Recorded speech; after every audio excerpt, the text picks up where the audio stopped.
dadi wong ra duwe esuk-esuk golek gawean nang desa susah banget. Aku kudu golek gawean merantau nang Jakarta amarga duitku durung cukup kanggo mbangun omah. Iki yo omahku kanggo masa depanku. Aspes durung tak pasang tataku keneng udan berantakan. Wit kambil wis tak kethok kanggo pasang omah, kanggo reng usuk karo papan kanggo omahku.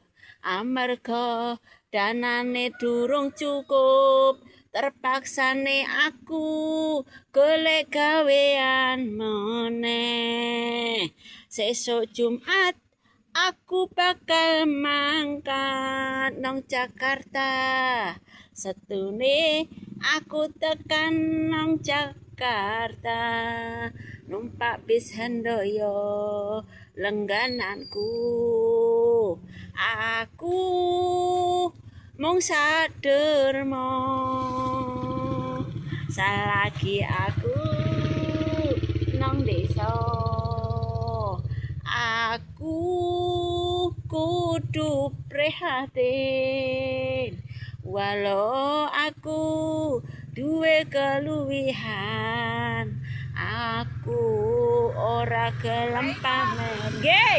Aku pengen tetep pasrah menuwun Gusti Allah. Akeh wong desa padha menghormati aku. Nek aku buyute Ki Agung Jagat Bumi. Aku duwe keluwihan, aku bisa ngalihke hujan petir. Aku mung sadermo. Aku mung sadermo. Aku nindakake, aku nandur apik, tukul apik, becik ketite ala ketara.